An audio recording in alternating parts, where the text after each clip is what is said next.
The massive space station hung like a jewel against the darkness. Alan Wright pressed his hand against the viewport as their shuttle approached. His heart beat faster. This was the Nexus, home of the Galactic Council, humanity's first true step into the wider universe. "Quite a sight, isn't it?" said Olivia Martinez. The xenolinguist stood beside him, her dark eyes reflecting the station's glittering lights. 17 species built that together. And now we're joining them. "If they'll have us," Alan said. He straightened his uniform jacket for the 10th time that hour. As Earth's chosen ambassador, the weight of responsibility pressed down on his shoulders. Commander Peter Nelson joined them at the viewport. Unlike the others, his face showed no wonder, only careful assessment. "Those defense systems are more advanced than anything we were told about," he said quietly. The shuttle docked with a gentle bump. Alan took a deep breath. "Remember the mission. We're here to establish friendly relations and secure Earth's place at the table. Nothing more, nothing less." As the airlock opened, they were met by a group of aliens. At their center stood a tall being with blue-gray skin that glistened like wet stone. Gill-like structures pulsed along its neck. "Welcome to the Nexus," it said in perfect English. "I am Senior Counselor Skivath. We are pleased that humans have finally developed enough to join our galactic community." Alan stepped forward with a smile. "Thank you for your welcome. The people of Earth are honored to meet with the Galactic Council." Skivath blinked slowly with inner eyelids. "Yes, we have prepared a standard integration package for your species. The next few years will be quite educational for your people." The human delegation was led through vast hallways, filled with representatives of different species. Some walked on many legs, others floated in containment fields, and a few seemed to shift form as they moved. In a large meeting room, the humans were shown to seats clearly smaller than those of the other species. Skivath took position at the head of the table. "Let us begin your orientation," Skivath said. "Earth will be classified as a Category 3 developing world. This means certain restrictions will apply for your protection and the safety of the galaxy." Over the next 2 hours, the terms became clear. Earth would need to dismantle most of its military spacecraft. Human expansion to other star systems would be limited to 3 colony worlds for the next 200 years. All new technology would need Council approval before development. These terms seem very restrictive, Alan said carefully when Skivath finished. "Surely there is room for discussion." A ripple that might have been laughter moved through the other council members. "Ambassador Wright," Skivath said, as if speaking to a child, "these are the same terms all new species accept. Your accidental discovery of the jump drive does not mean humans are ready for the responsibilities of full galactic citizenship. In time, perhaps a century or two, your status may be reconsidered." Peter Nelson leaned forward. "Our development of faster-than-light travel was not accidental. We have research going back 50 years. "Yes, yes," said a furry being at the far end of the table. "All species believe their achievements are special. The reality is that humans are quite primitive compared to the founding members of the Council." Olivia Martinez caught Alan's eye and gently shook her head. Now was not the time to argue. "We appreciate your position," Alan said smoothly. "We would like time to review these terms in detail." "Of course," Skivath said. "Your species' living quarters have been prepared. We will continue tomorrow with your technological assessment and begin the installation of protective monitoring systems on your planet." As they were led to their rooms, Peter fell in beside Alan. "Did he just say they want to put monitoring systems on Earth?" he whispered. Alan nodded grimly. "This isn't what we expected. They're not looking for partners, they're looking for subjects." "What do we do?" asked Olivia.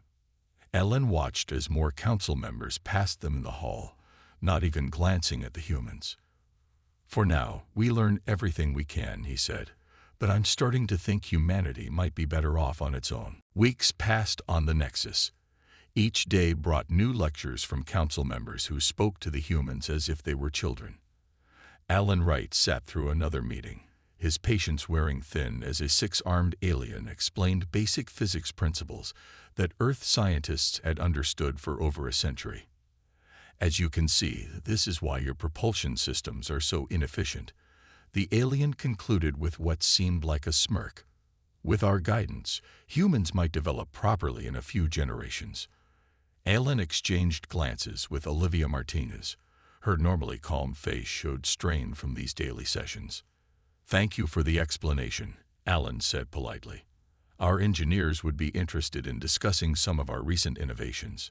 Perhaps an exchange of ideas would benefit everyone." "That won't be necessary," replied Senior Counselor Skivath, who observed from the head of the table.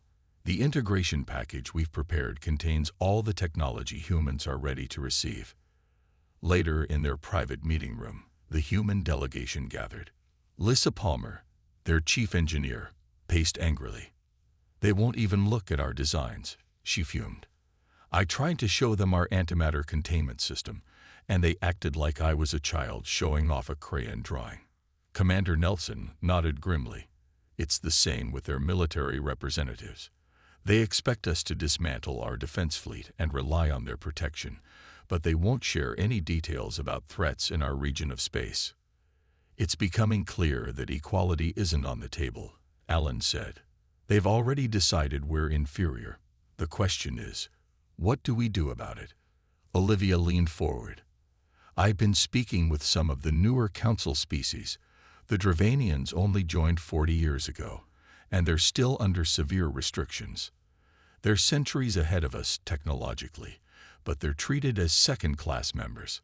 So this isn't just about humans," Alan mused. "It's how they treat everyone who isn't a founding species." The door chimed, interrupting their discussion. Lissa opened it to find Kevin Boyd, one of their technical advisors, looking worried. "Ambassador, you need to see this," Kevin said, holding up a datapad.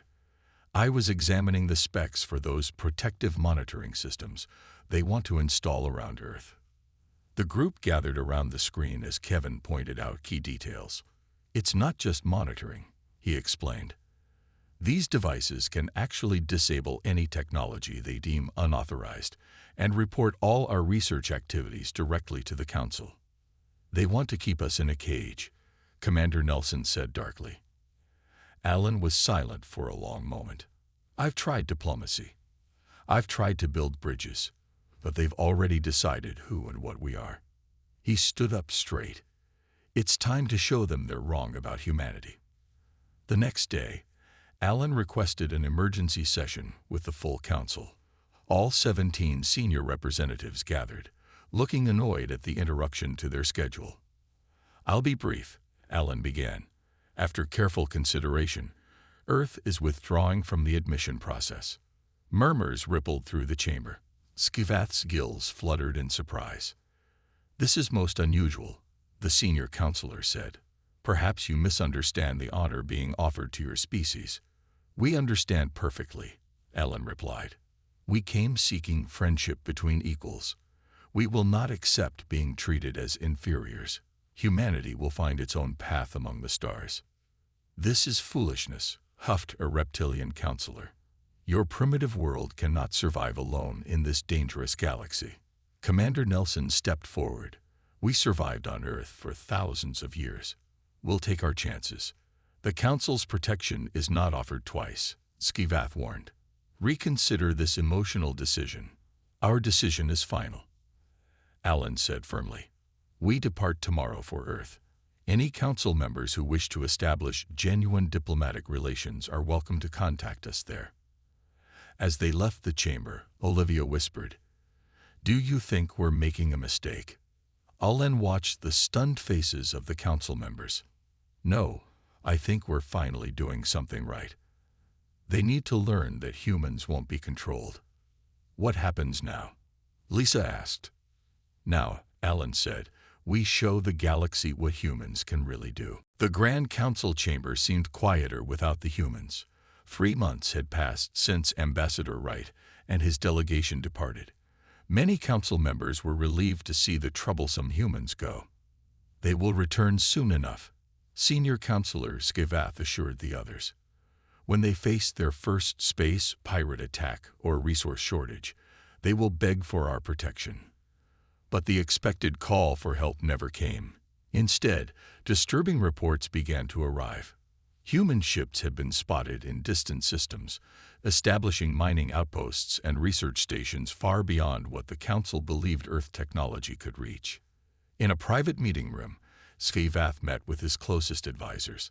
A holographic map showed human activity spreading across formerly unclaimed space. "How are they expanding so quickly?" demanded the reptilian counselor. "Their ships shouldn't be capable of such distances." "We may have underestimated their level of technology," admitted a floating orb-like being who served as the Council's science director. Before anyone could respond, an urgent message interrupted them. 2 Drekker raider vessels had been destroyed near the edge of Council space. The Drekker were vicious pirates who had evaded capture for decades, their ships too fast for Council vessels to catch. "Who finally managed to destroy them?" Scivath asked. "The humans," came the shocking reply. "The raiders attacked a small human mining operation. Both pirate ships were completely destroyed. There were no survivors." Silence fell over the room. The Drekker ships were among the fastest in known space. That humans could not only fight them but destroy them suggested military capabilities far beyond what Earth had revealed. "We need more information," Scivath decided. "Is anyone still in contact with the humans?" "The junior technician they left behind as a liaison," someone suggested. Kevin Boyd. Kevin had spent the last 3 months largely ignored by the Council. He maintained a small office where he received occasional updates from Earth, but was rarely consulted by anyone. Now he found himself summoned before the highest Council members. "Mr. Boyd," Scivath said with forced warmth, "we hope you are being treated well." Kevin nodded cautiously. "Well enough, though I haven't had much to do." "We wish to discuss recent human activities," the counselor continued. "Perhaps you could shed light on your people's sudden expansion." "Earth decided to chart its own path," Kevin said simply. "Once free of Council restrictions, we moved forward with our development plans. And these advanced weapons your ships used against the Drekker raiders, were those also hidden from us during negotiations?" Kevin smiled slightly. "Not hidden. You just never asked what we could do. You assumed we had nothing valuable to offer." Over the following weeks, Kevin found himself elevated from ignored liaison to special consultant on human affairs. Council members who previously wouldn't acknowledge his presence now sought his insights.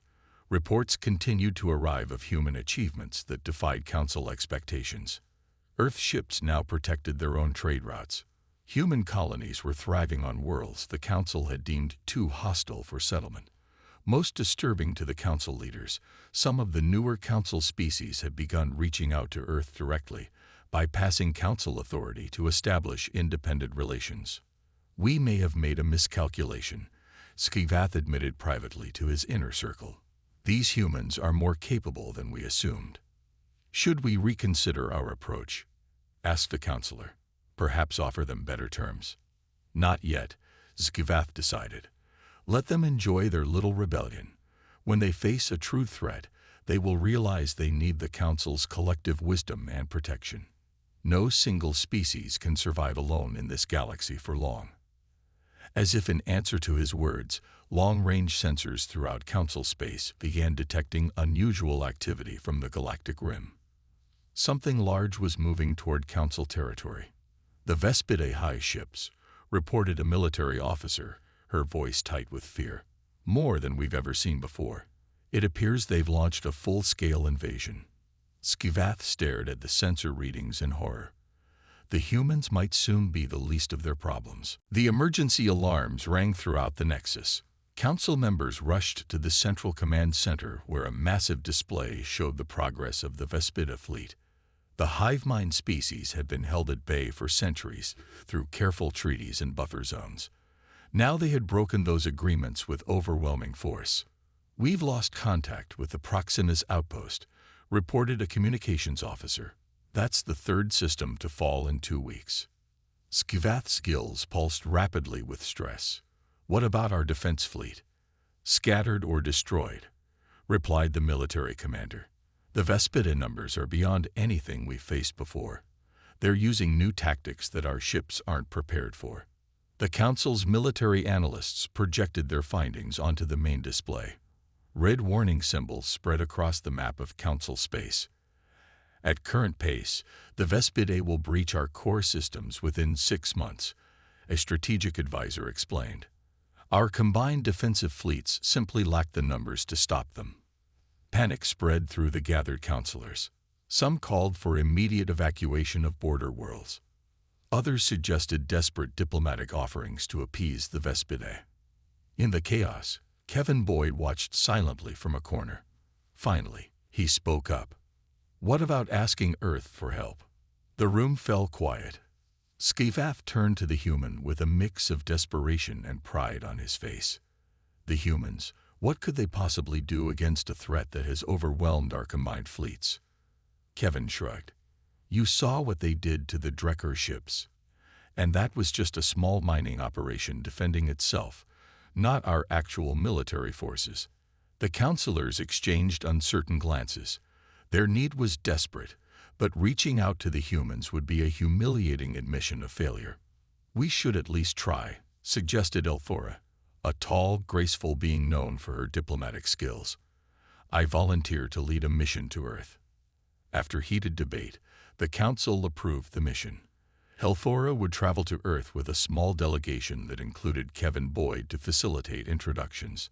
Their instructions were simple: offer humans whatever they wanted in exchange for military assistance. The journey to Earth took 2 weeks.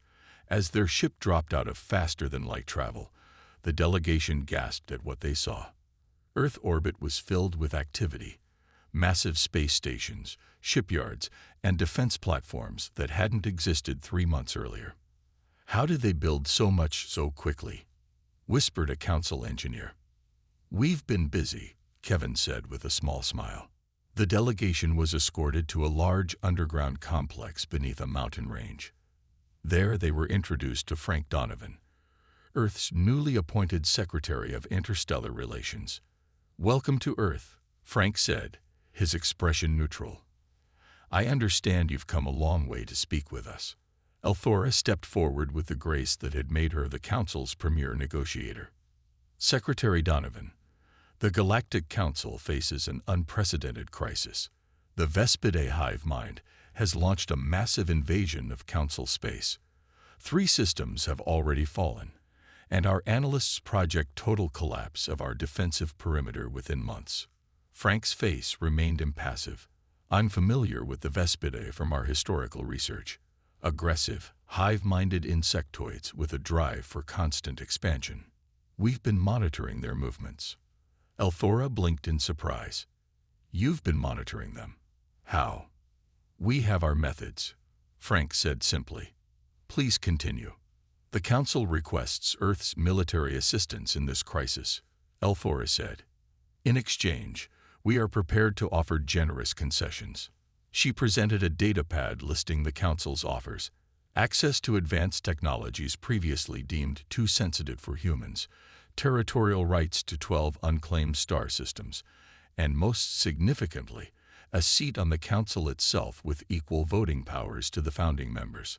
Frank reviewed the offers without reaction. Then he looked up, his eyes hard.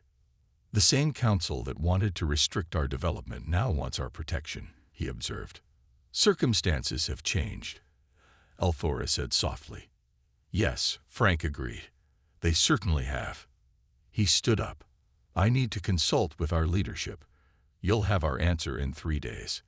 As the delegation was escorted to their quarters, Kevin asked, "What do you think they'll decide?" "I don't know," Elthora admitted. "But for the first time in my long life, I find myself hoping that a species proves as capable as they believe themselves to be." For 3 days, the Council delegation waited anxiously in their assigned quarters.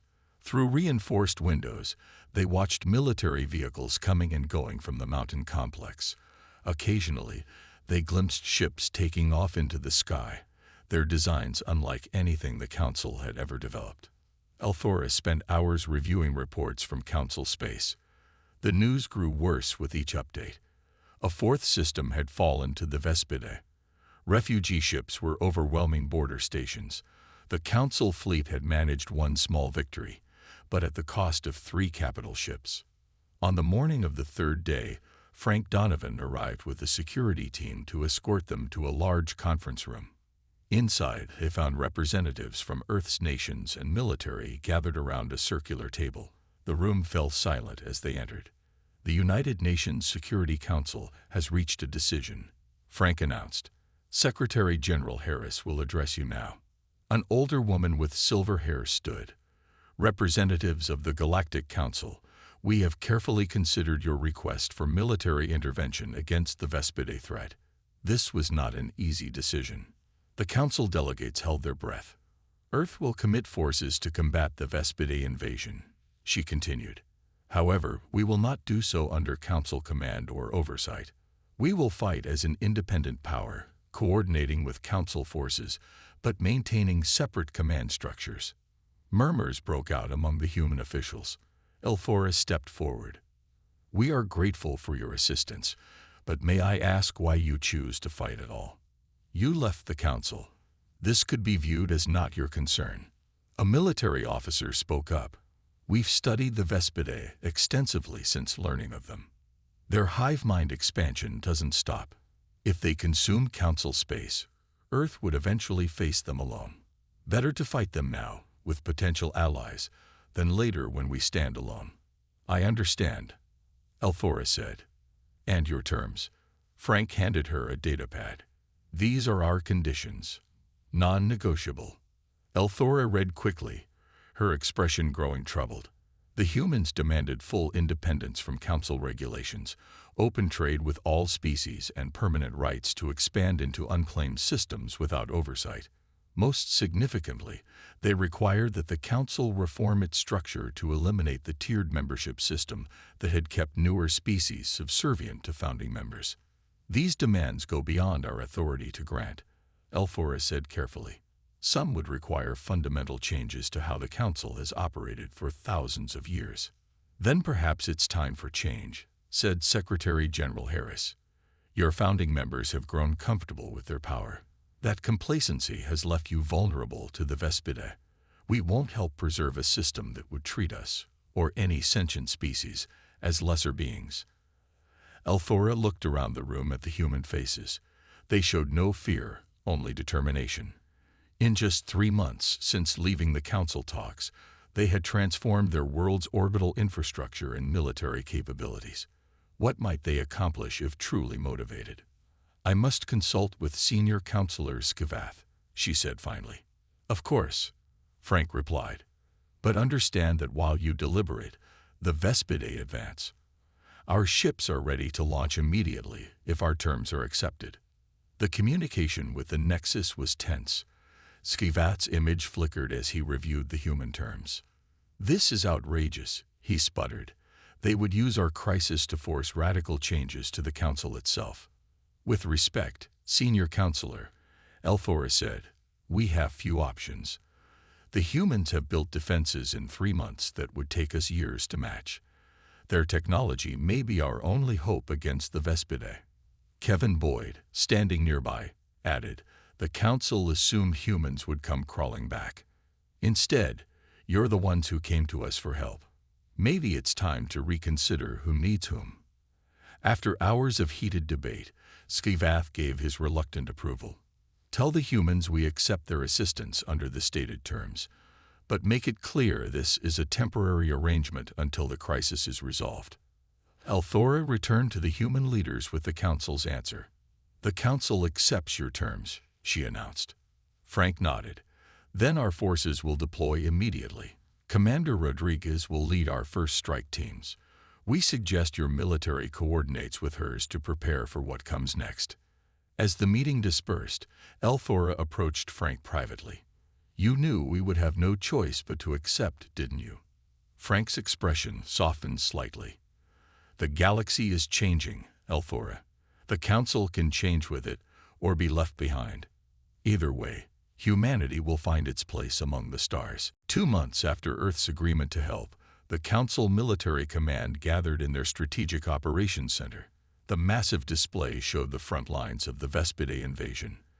For the first time in weeks, the red indicators of Vespidae advance had stopped spreading. General Thrax, the Council's supreme military commander, studied the latest battle reports with disbelief. The human fleet had arrived at the front lines a month ago. It was smaller than expected. Just 47 vessels compared to the Council's remaining fleet of over 300 ships. Many councilors had scoffed at the modest numbers. Then the fighting began, and everything changed. "Play the recording from the Tarsus engagement again," Thrax ordered. The display showed a human battle group, led by Commander Heather Rodriguez, facing a Vespida swarm 3 times their size. Instead of forming a defensive line as Council doctrine demanded, the human ships split into smaller groups and attacked from multiple angles. They targeted specific Vespida vessels, not the largest threats as Council tactics would suggest, but seemingly random ships throughout the swarm. "Not random," explained a human advisor attached to Thrax's staff. "They were targeting the queen carriers, the ships that contain the sub-queens who coordinate the hive mind locally." "How did they identify them?" asked a Council officer. "Our sensors can't distinguish queen carriers from standard Vespidae warships." "That's classified," the human said with a small smile. "But Commander Rodriguez's teams have developed reliable methods." More remarkable than the targeting was what happened next. As the battle progressed, the human ships constantly changed their tactics. When the Vespidae adapted to one approach, the humans immediately switched to something new. "It's like they're making it up as they go along," Thrax said, watching the battle unfold. "In a way, they are," said the human advisor. "Our captains have authority to innovate during combat. They don't need to follow preset battle plans." Such flexibility would be unthinkable in Council military structure, where all decisions flowed from central command. Yet the results were undeniable.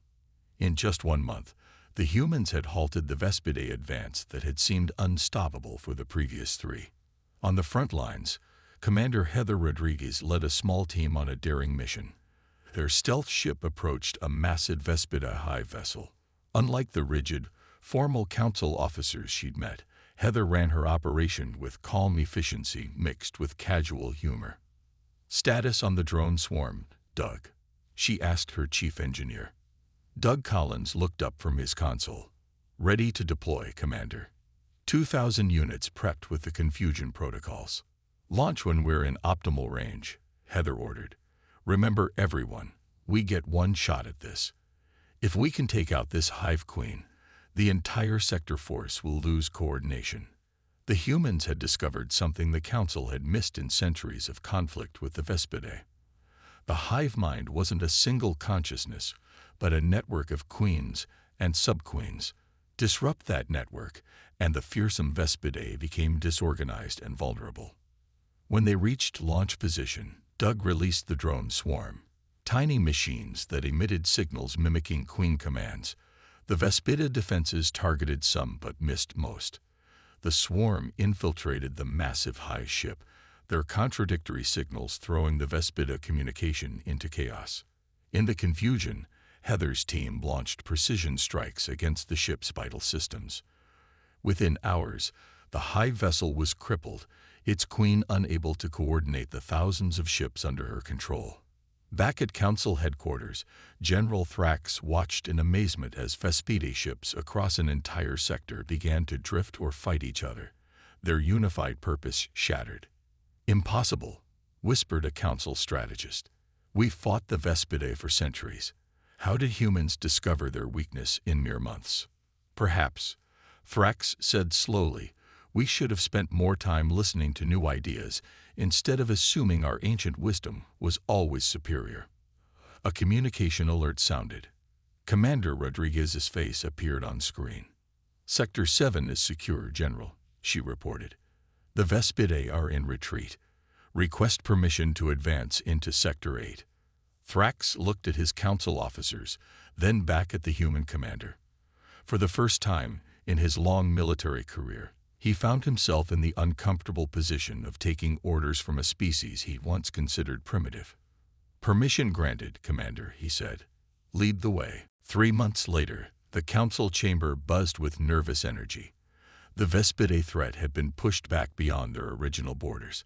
For the first time in recorded history, the hive mind species had signed a peace treaty, their queens agreeing to territorial limits enforced by human monitoring stations.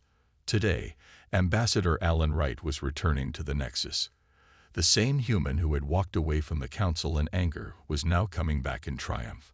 Everyone knew this meeting would reshape the future of galactic politics. Senior Counselor Skivath adjusted his formal robes, his gills pulsing with stress. The proud leader had been humbled by recent events. His certainty about humanity's primitive nature had nearly cost the council everything. "They're here," announced an aide. The doors opened to reveal Ambassador Wright, now accompanied by a much larger delegation. Military officers, scientists, and trade representatives filed in behind him. Their faces showed no nervousness or awe, only quiet confidence. "Welcome back to the Nexus, Ambassador Wright," Skivath said, forcing warmth into his voice. "The Council extends its deepest gratitude for Earth's assistance against the Vespidae threat." Elen nodded but didn't smile. "Thank you, Senior Counselor. I trust you've reviewed our proposed terms for ongoing cooperation." Skivath's gills fluttered. This was not how junior species were supposed to address the Council. They were expected to show deference, to ask permission, not to dictate terms. Yet here they were, the humans setting the agenda as if they were the ones with thousands of years of galactic history. "We have reviewed your proposal," Skivath said carefully. "There are concerns about some points." Ellen took his seat at the center of the human delegation. "Let's address them directly then. Earth will not join the Council as a junior member. Instead, we propose a mutual defense and trade alliance between equals. This goes against thousands of years of tradition," objected a reptilian counselor. "All new species progress through the established tiers of membership." Olivia Martinez, now serving as Earth's legal representative, spoke up. "That system has demonstrably failed. It stifled innovation and left the Council vulnerable. The Vespidae nearly destroyed you because you refused to consider new approaches or technologies from lesser species." Murmurs spread through the chamber. Many council members had begun questioning their ancient ways after seeing the effectiveness of human adaptability. "Your second demand is equally troubling," Skivath continued. "You insist on unrestricted technological development and expansion into unclaimed systems. Our regulations exist to maintain order and safety." Commander Nelson, who had helped devise the strategies against the Vespidae, leaned forward. "Those regulations nearly left you defenseless. Without Earth's unregulated technology, the Vespidae would now control half your worlds." The debate continued for hours. The humans remained firm on their core demands, though they showed willingness to compromise on minor points. Most controversial was their final requirement: reforming the Council's structure itself to eliminate the tiered membership system that had kept newer species subservient to founding members for thousands of years.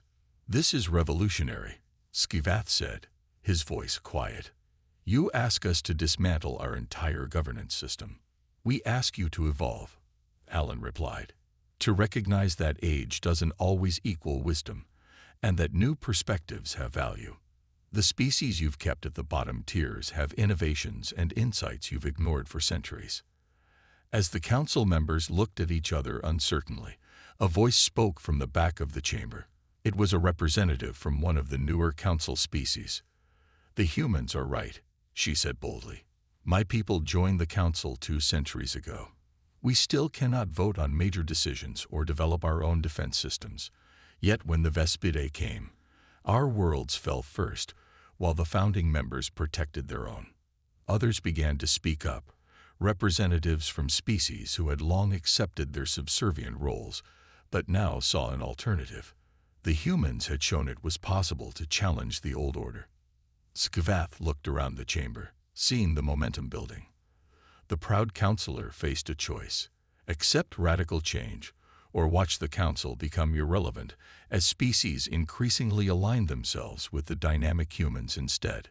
Perhaps, he said finally, it is time for the Council to reconsider some of its oldest traditions.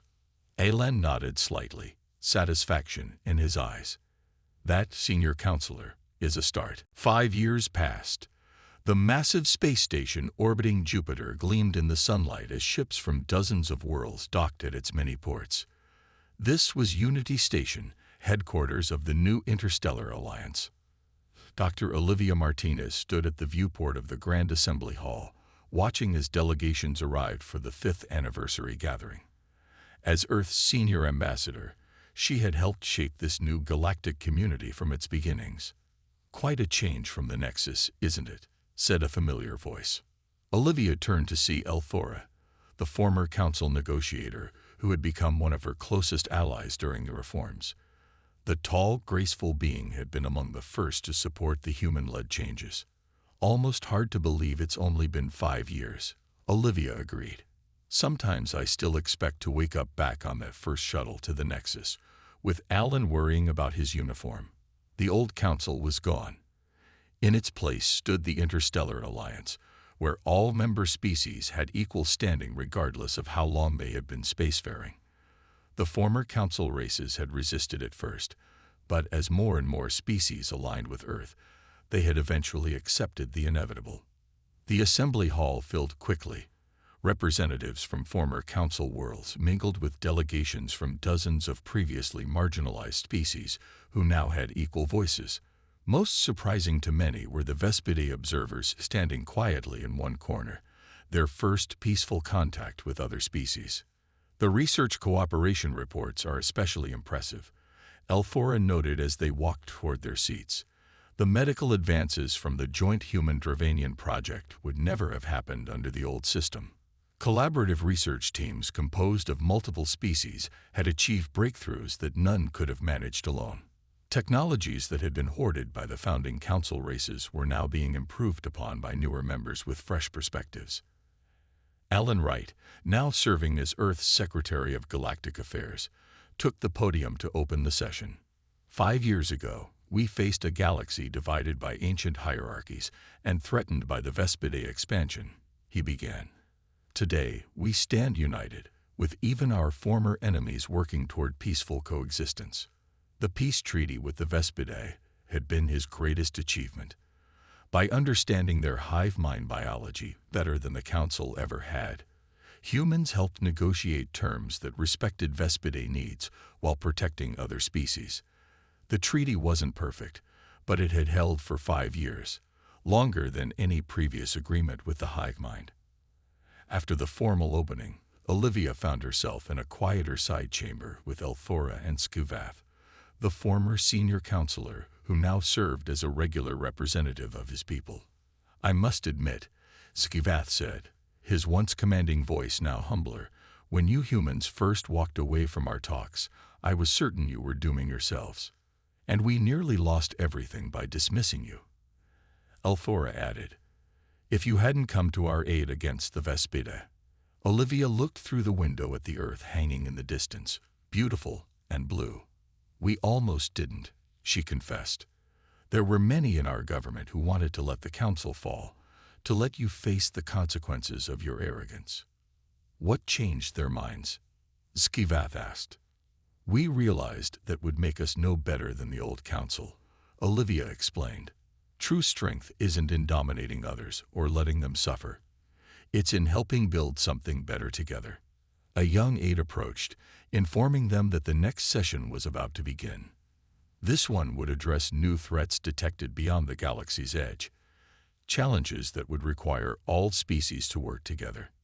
As they walked back to the assembly hall, Elthora said quietly, "You know, in all my years as a negotiator, I never understood why some species refused to accept their place in the council hierarchy.